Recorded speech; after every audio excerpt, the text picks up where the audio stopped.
Hello students, today we will solve case study number 1 of 22-23 paper set 2। ये एक बहुत अच्छा क्वेश्चन है जो लास्ट ईयर के बोर्ड एग्जाम में आया हुआ है।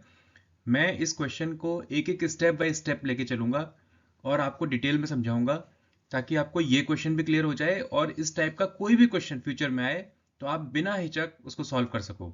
आइए सॉल्व करते हैं। Students, please comment on this video and subscribe our channel. Do like and share this video to your friends so that they can also benefit from it. तो question क्या कहता है? In an annual function of a school, the organizers wanted to give a cash prize along with a memento to their best students. तो एक school है जहां पर एक एनुअल डे फंक्शन ऑर्गेनाइज किया गया, जैसे आप लोग के स्कूल में भी होता होगा। और ऑर्गेनाइजर्स ने क्या डिसाइड किया कि वो जो बेस्ट स्टूडेंट्स होंगे, जैसे किसी क्लास में किसी सब्जेक्ट में बहुत अच्छे परफॉर्मेंस करते हैं, उन स्टूडेंट्स को एक मोमेंटो दिया जाएगा और साथ में कैश प्राइज दिया जाएगा। तो इस टाइप का एक मोमेंटो बनाया गया जिसमें नीचे एक प्लैंक होता है और ऊपर एक शील्ड लगी होती है। ठीक है ना? आप में से काफ़ी बच्चों को इस टाइप के अवार्ड्स भी मिले होंगे पहले भी, और आई एम श्योर कि आगे भी मिलेंगे। तो इस टाइप का हम एक मोमेंटो डिजाइन किया गया।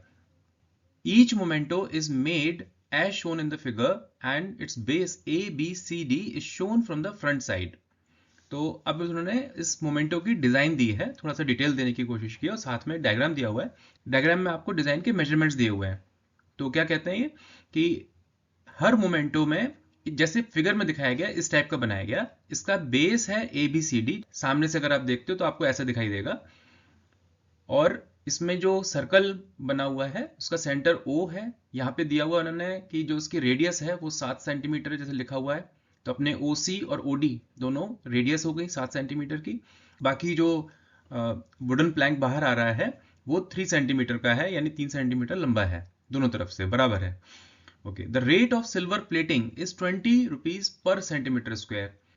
इसकी जो सिल्वर प्लेटिंग करने की कॉस्ट है वो 20 रुपीज पर सेंटीमीटर स्क्वायर है। ये उन्होंने रेट दिया हुआ है आपको। तो ऑब्वियस है, अगर रेट दिया हुआ है तो कहीं ना कहीं कॉस्ट निकालनी होगी कि सिल्वर प्लेटिंग करने की कॉस्ट कितनी लगेगी। कुछ इस टाइप के क्वेश्चंस होते हैं हमेशा, तो आपको ये उस वैल्यू को नजरअंदाज नहीं करना है। क्वेश्चन को जब भी आप अटेम्प्ट करेंगे एक एक फिगर को बहुत ध्यान से पढ़ो कि ये पॉइंट छूट ना जाए। आगे बढ़ते हैं। Based on the above answer the following questions. तो अब कुछ क्वेश्चंस आएंगे और आपको उनको आंसर करना है। तो एक एक करके हम लोग उसको अटेम्प्ट करते हैं। तो पहला पार्ट क्या है? What is the area of the quadrant ODCO। तो क्या क्वेश्चंस दिए उन्होंने कि क्वाड्रेंट ODCO ये क्वाड्रेंट है जो उस मोमेंटो का पार्ट है, शील्ड का पार्ट है, और इसका हमें एरिया निकालना होगा। नेक्स्ट क्वेश्चन में find the area of triangle AOB। तो AOB कौन सा ट्राइंगल है? AB जो बेस है हमारा, और ये सेंटर O के साथ में जो ट्राइंगल बन रहा है AOB, इसका हमें एरिया निकालना होगा। सिंपल है। What is the total cost of silver plating the shaded part ABCD। देखो आ गया वही क्वेश्चन जो मैंने आपको बोला था। Total cost of silver plating निकालनी है, और किसकी निकालनी है? शेडेड पार्ट ABCD की। तो A, B, C और D। ये थोड़ा सा डिफिकल्ट हो गया, ये बचा हुआ पोर्शन वाइट वाइट जो दिख रहा है। ठीक है, लेकिन अपन इसको निकालते हैं। तो देखेंगे आगे सॉल्व करेंगे तो निकालेंगे, डरने की कोई बात नहीं, आगे बढ़ेंगे अपन लोग, है ना? Okay, what is the length of arc CD। अब ये CD आर्क है जो, इसकी हमें लेंथ भी निकालनी होगी। ठीक है, अगर ये क्वेश्चन आपको अटेम्प्ट करना है, मैं आपको सजेस्ट करूंगा वीडियो को यहाँ पे पॉज कर दो, अपने पेपर पेन निकालो, इस क्वेश्चन को यहाँ पे सॉल्व करो, और फिर वीडियो को कंटिन्यू करना और फिर मैच करना कि आपका आंसर और आपका सॉल्व करने का प्रोसेस सेम था या डिफरेंट था। ठीक है, दोनों चीज ध्यान रखना। आंसर भी एक इंपॉर्टेंट है बोर्ड के एग्जाम्स में, और स्टेप्स भी इंपॉर्टेंट है कि कैसे हमने उसको सॉल्व किया, प्रोसेस क्या रहा हमारा। तो वो दोनों चीजों को ध्यान में रख के चलना है हमने। ठीक है, आइए देखते हैं, एक एक करके सॉल्व करते हैं।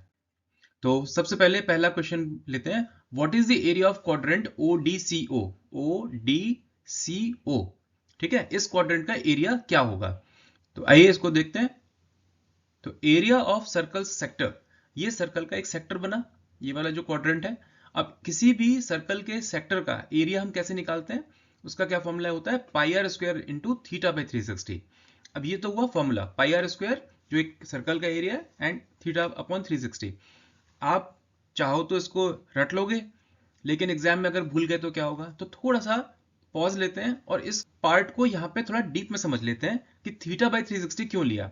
अगर आपने ये स्टेप समझ लिया तो आपको फ्यूचर में ना तो ये फॉर्मूला रटने की जरूरत पड़ेगी, और इस टाइप का कोई भी क्वेश्चन आएगा आप चुटकियों में सॉल्व कर दोगे।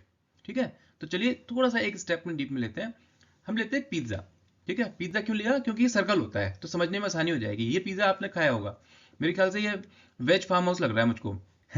ठीक है, अब इस पिज्जा में अगर हम कुछ सेक्शन कर दे, ठीक है, हमने इसमें 2 लाइंस खींच दी और ये बन गए हमारे क्वाड्रेंट। और मैं आपसे पूछता हूं कि ये जो क्वाड्रेंट दिख रहा है आपको, या मैं कहता हूं ये सेक्टर दिख रहा है आपको, ये पूरे पिज्जा का कौन सा पोर्शन है?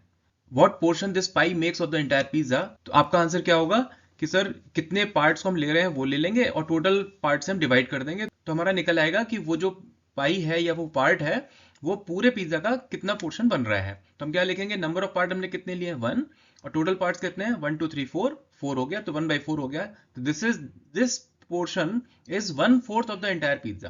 क्लियर है यहाँ? ठीक है, अगर मैं इसको कहूं कि अच्छा मैं बड़ा कर देता हूं और मैं कहता हूं ये वाला पोर्शन बताओ, तो अब इस पोर्शन में क्या हो गया? हमने कितने पार्ट ले लिए? 2 पार्ट ले लिए, और टोटल पार्ट कितने थे? 4 थे, तो हमारा क्या हो गया आंसर? 2/4 हो गया। सॉल्व कर लेना, 1/2 है जो भी कुछ आता है। तो हम इस तरह से करते हैं। ये तो आपने बता दिया, अब इसको बता के दिखाओ। ये एक पाई लेता हूं और ये पाई पूरे पिज्जा का कितना पार्ट बन रहा है? तो आप कहोगे सर क्या ये तो 1/8 हो गया ना, ये एक पार्ट था, टोटल 8 पार्ट थे तो 1/8 हो गया। अरे रुक जाओ मेरे जांबाजों, अपने घोड़ों को थोड़ा बांधो, मैं आपको इसका एंगल दे रहा हूं। अब यहां पे जो ये मैंने आपका एक पोर्शन लिया था, ये 30 डिग्री का एंगल बना रहा है। अब मुझे बताओ कि ये पूरे पिज्जा का कितना पोर्शन है? अब यहां पर आपको काउंटिंग नहीं दी गई है। समझो, ऐसे समझ लो कि बहुत छोटे छोटे टुकड़े हैं, आप गिन नहीं पा रहे, तो आप कैसे निकालोगे यहाँ पे? ठीक है ना, तो यहां पे हम क्या करेंगे, इसके लिए ये वाला फॉर्मूला नहीं चलता। इसके लिए हम क्या करते हैं कि sector angle upon total angle. तो वो जो सेक्टर है, जो हमने वो पोर्शन लिया, उसका कितना एंगल बन रहा है और टोटल हमारा कितना एंगल बनता है उस पॉइंट पर, यानी उस सेंटर पर। तो हमारा सेक्टर एंगल कितना दिया हुआ है? 30 डिग्री। टोटल एंगल कितना बनता है किसी भी पॉइंट पर? 360 degree. So 30 upon 360 or 1/12. So this sector or this pie is 1/12 of the entire pizza. So that becomes the way how we do calculate अगर हमें एंगल दिया हुआ है, काउंट नहीं दिया हुआ तो। ठीक है, अब इस लर्निंग को लेके हम वापस चलते हैं अपने क्वेश्चन के ऊपर, जहां पर हम लेके चल रहे थे कि एरिया सर्कल सेक्टर का क्या होगा। अब देखो यहां पर ये पाई आर स्क्वायर तो टोटल एरिया हो गया। हम थीटा अपॉन 360 क्यों ले रहे हैं कि वो जो सेक्टर है वो कितना एंगल बना रहा है सेंटर के ऊपर, वो हमारा थीटा हो जाता है और 360 हमारा टोटल हो जाता है। जैसे हमने अभी पिज्जा वाले एग्जांपल में देखा, तो वो 30 बना रहा था, 30 अपॉन 360 हमने किया था, तो इस तरह से हम थीटा अपॉन 360 लेते हैं। तो अगर आपसे कभी भी एरिया पूछा जाए किसी भी सेक्टर का, तो आपको क्या निकालना होता है? वो जो सेक्टर है, सर्कल का जो पार्ट है, वो कितना एंगल बना रहा है डिवाइड बाय 360। जो टोटल एंगल बनता है किसी भी पॉइंट पर वो 360 होता है। तो वो जो सेक्टर एंगल बना रहा है डिवाइड बाय 360 कर दो, इनटू एरिया ऑफ सर्कल कर दो, तो आपका उस सेक्टर का एरिया निकल आता है। अगर कभी आपको ये पूछा जाए कि कितनी लेंथ आ रही है उस सेक्टर की, आउटर बाउंड्री की या सर्कमफेरेंस की, तो वो भी हम इस तरह से निकाल पाएंगे कि 2πr ले लो और थीटा बाई 360 से मल्टीप्लाई कर दो, तो उस सेक्टर की लेंथ निकल आती है। ठीक है ना, इन चीजों को ध्यान रखना, ये बहुत बारीक पॉइंट है समझने के लिए। किसी भी बुक में आप देखेंगे तो वहां पर आपको सॉल्यूशन तो लिखा होगा कि ये कैसे किया, pi r square into theta upon 360, लेकिन आपको डिटेल में नहीं मिलेगा कि ये क्यों किया। तो मैं आपको यहाँ पर वो बारीकियां समझाने की कोशिश कर रहा हूँ कि ये हम थीटा बाई 360 मल्टीप्लाई क्यों कर रहे हैं। अगर आपको ये पॉइंट समझ में आ गया तो आप आगे इस टाइप के कोई भी क्वेश्चन कर पाओगे आराम से और समझ भी पाओगे। नहीं भी होगा तो भी आप सॉल्व कर लोगे। ओके, आगे बढ़ते हैं, वैल्यू रखते हैं इसके अंदर। तो पाई की वैल्यू 22/7, आर की वैल्यू हमें दी हुई है, रेडियस कितनी है 7 सेंटीमीटर, ओसी या ओडी कुछ भी ले लो, रेडियस है 7 हो गया। थीटा की वैल्यू कितनी है, यहाँ पे हमें दिया हुआ 90 डिग्री का सिंबल, तो ये क्या हो गया, ये 90 डिग्री है, तो थीटा की वैल्यू 90 लिख दी, 360 डिवाइड कर दिया। इसको सॉल्व कर लो तो क्या हो गया 22, 7 7 कैंसिल हो गया, एक 7 बच गया। 90 अपॉन 360 को सॉल्व कर लो, 1/4 आ गया। इसको फर्दर सॉल्व किया तो हमारा क्या आ गया 38.5, ये आई वैल्यू। ठीक है, लेकिन हमें निकालना क्या है, एरिया। तो एरिया की यूनिट क्या होती है बेटे, सेंटीमीटर स्क्वायर। तो हमेशा ध्यान रखना जब भी पूछा जाए आंसर में आपको यूनिट जरूर लेके चलनी है। यूनिट ही आपके आंसर को कंप्लीट करती है या इनकम्प्लीट करती है। तो हमारा आंसर क्या हो जाता है, area of quadrant ODCO is 38.5 centimetre square. ठीक है, आगे बढ़ते हैं।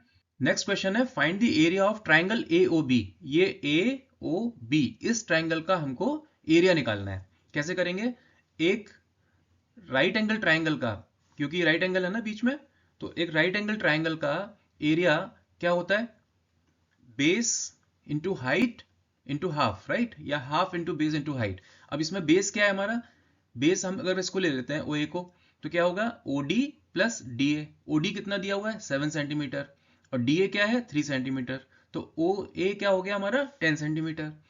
इसकी हाइट, अब जब ये बेस हमने लिया है तो हाइट क्या हुई OB। OB कितना हो गया, वो भी हो गया 7 OC plus CB which is 3, तो OB क्या हो गया 10 सेंटीमीटर। तो OA भी हो गई हमारी 10 बेस और OB भी हो गई हमारी 10 हाइट। तो अब हम अपना फॉर्मूला लगा देते हैं कि जो हमारा एरिया होता है ट्राइंगल का वो क्या हो गया, half into base into height which is half into 10 into 10, value base की रख दी, वैल्यू हाइट की रख दी, इसको सॉल्व किया तो हमारा क्या निकला 50। 50 क्या, हाँ 50 centimetre square, very good. So area of triangle AOB is 50 centimetre square, very good. ठीक है, आगे बढ़े। ओके, अब नेक्स्ट क्वेश्चन को लेते हैं। What is the total cost of silver plating the shaded part ABCD? ये था वो पोर्शन ABCD जो नीचे हमारा बना हुआ था बेस का। देख करके लग रहा है कैसे होगा, ठीक है, इसको थोड़ा सा डीप में देखेंगे तो हमें पता लग जाएगा कैसे निकलेगा। देखो ये कैसे है, एक ट्राइंगल लिया गया, उस ट्राइंगल के ऊपर एक सर्कल काट दिया गया, तो बचा हुआ जो पोर्शन बचा वो ये हो गया। ठीक है, अब दिखाई देनी होगी पिक्चर शुरू। तो ये होता है, क्वेश्चन को इमेजिन करने की कोशिश करो वो पोर्शन कैसे बना होगा। तो उन्होंने एक ट्राइंगल लिया, उस ट्राइंगल में एक सर्कल का सेक्टर काट दिया, तो हमारा बचा हुआ पोर्शन बच गया, वो हो गया ABCD।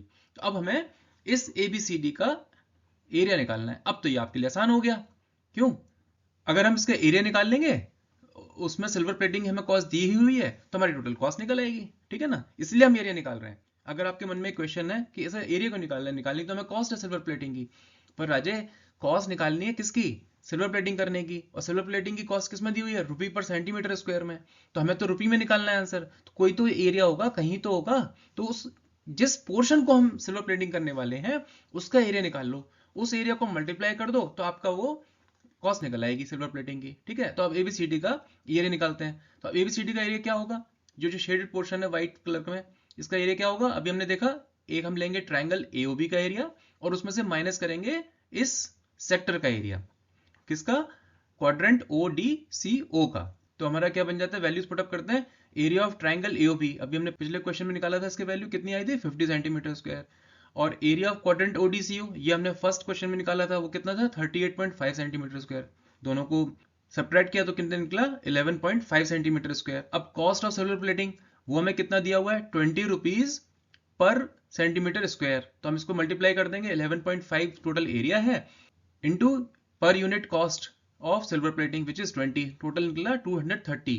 What is 230 centimetre square, नहीं 230 रुपीज, क्योंकि ये कॉस्ट थी रुपीज पर सेंटीमीटर स्क्वायर में। तो cost of silver plating of shaded area ABCD is rupees 230। ठीक है, यहां तक क्लियर है। Okay, what is the length of arc CD, ये CD की लेंथ क्या होगी। बच्चों देखो, हो सकता है कि मैं थोड़ा आपको फास्ट पढ़ा रहा हूं, तो आप बिल्कुल मत घबराना, अगर कहीं पे कोई चीज नहीं क्लियर हो रही हो तो वीडियो को पॉज कर देना, पीछे करके भी रिवाइंड करके आप इसको आराम से सुन सकते हो, फिर से सुन लेना, फिर भी कोई चीज नहीं क्लियर हो तो आप मुझे कमेंट में लिख देना, I will try to answer that immediately. ठीक है, now what is the length of arc CD, ये CD आर्क की लेंथ क्या है, अभी हमने डिस्कस किया था कि लेंथ अगर निकालनी हो आर्क की या एरिया निकालना हो तो हम कैसे करते हैं कि टोटल सर्कल का आप पहले सर्कमफ्रेंस निकाल लो और उसको आप मल्टीप्लाई कर दो किससे, थीटा अपॉन 360 से। थीटा क्या है, जो वो आर्क सेंटर पे एंगल सबटेंड कर रहा है। ठीक है, तो यहाँ पे जो ये आर्क है ODCO जो हमारा ये बना हुआ सेक्टर, ये कितना एंगल बना रहा है सेंटर पे 90 डिग्री, तो हमारे थीटा की वैल्यू क्या आ जाती है 90 डिग्री। ठीक है, और आर की वैल्यू हमें दी हुई है इस सर्कल में, आर क्या है, रेडियस क्या है 7 सेंटीमीटर, तो हमारे पास सारी चीजें मिल गई। Let's put the value 2 into pi की वैल्यू 22/7, आर की वैल्यू 7, थीटा की वैल्यू 90 एंड 360 से डिवाइड कर देते हैं। इसको सॉल्व करते हैं, 7 7 कैंसिल हो गया, 2 इंटू 22, 90 अपॉन 360 को हमने सॉल्व किया तो 1/4, so we get 2 into 22 into 1/4, इसको फर्दर सॉल्व किया सो वी गेट 11 वॉट, ये लेंथ है, हाँ एरिया नहीं है ये, तो ये क्या है लेंथ है CD। तो ये किस में होगी? सेंटीमीटर में, क्योंकि हमारी रेडियस भी सेंटीमीटर में दी हुई थी। तो length of arc C D is 11 centimetre. ठीक है, अगर ये आपको क्लियर हो गया है तो आप इस वीडियो को लाइक कर सकते हैं, अपने फ्रेंड्स को भी फॉरवर्ड कर सकते हैं ताकि उनको भी ये क्वेश्चन क्लियर हो जाए। ये बहुत ही इंटरेस्टिंग क्वेश्चन है, इंपॉर्टेंट क्वेश्चन है, बोर्ड में आया हुआ क्वेश्चन है, तो इसको आप ध्यान से करना। एक बार समझने के बाद बुक्स को बंद करना, पेपर पेन लेके अपने आप सॉल्व करके देखना और फिर वापस वीडियो को ऑन करके सॉल्यूशन को चेक करना, आपके आंसर्स मैच करते हैं कि नहीं, आपका मेथड मैच करता है कि नहीं। ठीक है, आइए समरी कर लेते हैं। तो हमने क्या क्या हमारे आंसर बनते हैं इस क्वेश्चन के। पहला, एरिया ऑफ क्वाड्रेंट ODCO हमारा कितना निकला था? 38.5 सेंटीमीटर स्क्वायर। सेकेंड हमारा क्या था question? Area of triangle AOC, वो हमारा कितना निकला था? 50 सेंटीमीटर स्क्वायर। फिर हमसे कॉस्ट ऑफ सिल्वर प्लेटिंग पूछी गई थी, तो हमारी वो कैसे निकली थी? हमने एरिया निकाला था ABCD, जो रिमेनिंग पोर्शन था उसको हमने ट्रायंगल के एरिया में से सर्कल का सेक्टर एरिया निकाल के माइनस किया था, और उसमें हमने सिल्वर प्लेटिंग का जो रेट दिया हुआ था कॉस्ट का, उससे मल्टीप्लाई करके हमारा निकला 230 रुपीज। और हमारी लेंथ ऑफ आर्क CD कितनी निकली? 11 सेंटीमीटर। इति समाधानम। बोर्ड के एग्जाम्स में इसको किस तरह से लिखना चाहिए, स्टेप बाय स्टेप आप कैसे लिखोगे ताकि आपके फुल मार्क्स आए, इसके लिए आप हमारी वेबसाइट पे saplingacademy.in पे जाके इसके step by step method check कर सकते हैं। उसकी लिंक मैंने डिस्क्रिप्शन में दी हुई है। और इसके अलावा इस पर्टिकुलर कैटेगरी के ऊपर जो और डिफरेंट क्वेश्चन अगर आपको चाहिए तो वहां पे भी, तो वो भी हमारे कैटेगरी वाइज क्वेश्चंस दिए हुए हैं, उसकी भी लिंक मैंने आपको डिस्क्रिप्शन में दी है। और अगर आपको केस स्टडीज के ऊपर, वर्ड प्रॉब्लम्स के ऊपर थोड़ा भी कॉन्फिडेंस कम लगता है या आपको थोड़ा डर लगता है क्वेश्चन पढ़ते ही, तो आप इसके ऊपर खूब प्रैक्टिस करो बच्चे, और आपका आराम से कॉन्फिडेंस बिल्डअप हो जाएगा। केस स्टडीज की भी लिंक मैंने आपको डिस्क्रिप्शन में दी है, उसको जरूर करना, रिपीटेडली करना, ताकि आपका कॉन्फिडेंस भी बढ़ जाए, आपका कंट्रोल भी उसके ऊपर अच्छे से आ जाए। Student, this is the end of today's session. While we plan for next class, you go out with your friends, chill out and have fun. Bye bye.